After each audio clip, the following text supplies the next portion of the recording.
नमस्कार, मैं अशोक प्रियदर्शी। ककोलत का महोत्सव मनाया जा रहा है नवादा नगर भवन में और बड़े ही धूमधाम से मनाया जा रहा है। लेकिन यह महोत्सव 35 दिन पहले और 35 किलोमीटर दूर पर मनाया जा रहा है। ये अपने आप में एक अजीब बात है, क्योंकि ऐसा महोत्सव आज तक नवादा के इतिहास में नहीं मनाया गया था। एक ककोलत के लिए भी जो पर्यटन प्रेमी हैं उनके लिए भी चिंतनीय है और ये दिखाता है कि सरकार और प्रशासन ककोलत को लेकर के, पर्यटन को लेकर के कितना तत्पर है और कितना एक्टिव है। अगर इसको कुल मिला के अगर कहें, जैसा कि लोगों का कहना है, सरकार और प्रतिनिधियों का महोत्सव बनकर रह गया, क्योंकि इसमें जन भागीदारी नाम की कोई चीज़ नहीं देखने को मिली। ज़्यादातर कुर्सियाँ खाली दिख रही थी और जो लोग थे उसमें ज़्यादातर लोग जनप्रतिनिधि थे और सरकार के अधिकारी थे, कर्मचारी थे, या फिर सरकार और प्रतिनिधि से जो जुड़े हुए लोग थे वो लोग थे। आम जन की भागीदारी नाम मात्र की थी और यहाँ तक कि मीडिया की भागीदारी भी नहीं के बराबर थी।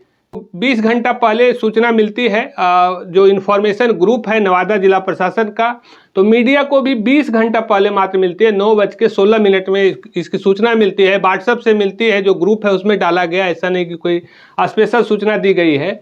और उसके बाद इसको अगले दिन महोत्सव मनाया जाता है। उसमें अधिकारी आते हैं, जिलाधिकारी हैं, एसपी हैं, डीडीसी हैं और एडीएम हैं, तमाम अधिकारी हैं, एसडीओ हैं, जो भी अधिकारी हैं उनके परिवार के साथ हैं। प्रतिनिधि में स्थानीय विधायक हैं, हिसुआ के विधायक हैं।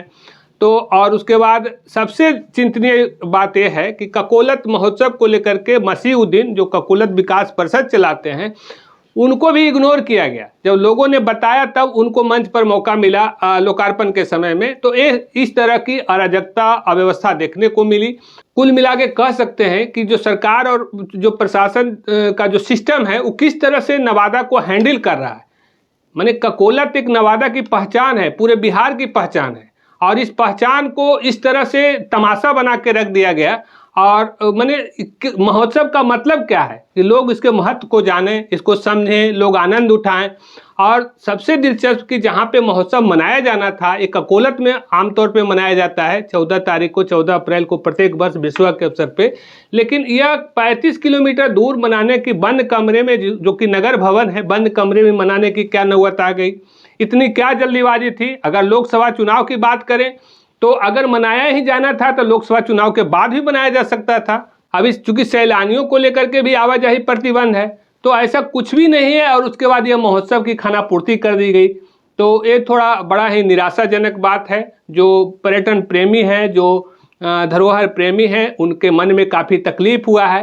हालांकि जिलाधिकारी ने कहा है कि बहुत अल्प समय में यह महोत्सव मनाने की जो हमको मौका मिला है, बहुत खुशी की बात है। तो आइए सुनते हैं जिलाधिकारी इस पर क्या कह रहे हैं। आज मुझे अप्रतिम खुशी हो रही है कि काफी अल्प समय में ककोलत महोत्सव को संपन्न करने का अवसर मुझे मिला है। हम जब आए थे इस जिले में तो हमारे मीडिया के बंधुगण ने आग्रह किया था कि सर ककोलत महोत्सव होना चाहिए। हम लोगों ने कोशिश किया और सभी के सब प्रयास से आज सामने मेला में हम लोग सफलतापूर्वक ककोलत महोत्सव को संपन्न कर रहे हैं। वस्तुतः ककोलत जो पहाड़ी है, जो प्रक्षेत्र है, वो इस जिले के गोविंदपुर प्रखंड के एक तारा जंगल में अवस्थित है। तो लोहबर की पहाड़ियां हैं, लोहबर जो नदी है हजारीबाग, उससे जो नदी निकल करके एक लोखंड वाले स्थान पर आती है, वहां से 180 फीट नीचे पानी वहां पर गिरता है, जिसको हम लोग जलप्रपात के रूप में कहते हैं। और ककोलत जलप्रपात एक वैश्विक आकर्षण का भी केंद्र है। ये एक पर्यटकीय स्थल है। अभी और उसमें प्रयास किए जा रहे हैं। हम समझते हैं 1-2 महीने के भीतर उसका कुछ आधुनिकतम स्वरूप भी देखने को मिलेगा। किंवदंती ये है कि ककोलत में जो स्नान करते हैं उनको सर्प योनि से मुक्ति मिल जाती है। पांडव लोगों को कभी श्राप मिला था, तो वहां पर स्नान किए थे तो उनको श्राप से मुक्ति मिल गई थी। कहने का मतलब कि नवादा की जो पावन भूमि है, उसका एक विशेष पावन स्थल के रूप में ककोलत है और हम लोग इस महोत्सव को मना रहे हैं। वनों और जलप्रपात का एक अनूठा संगम है वहाँ पर।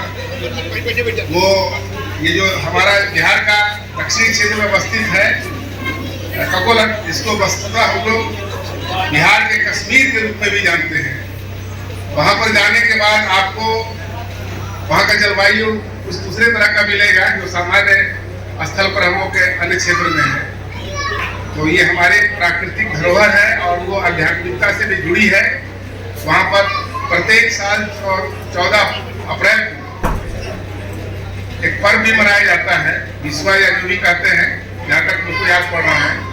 तो वो एक पौराणिक भी जगह है, ऐतिहासिक भी जगह है और आध्यात्मिक केंद्र भी हम लोग का है।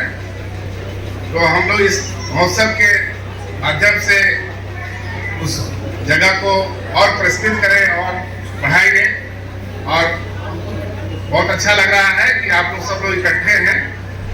इस तरह के कार्यक्रम महोत्सव मनाने से आदमी में एक पॉजिटिव जिसको बोलते हैं ना, ऊर्जा का संचार होता है कि हमारे पास कुछ है और हम और बेहतर इसको करेंगे। तो मैं पुनः आप सभी लोगों का हार्दिक अभिनंदन और आभार प्रकट करते हुए धन्यवाद ज्ञापित करता हूँ।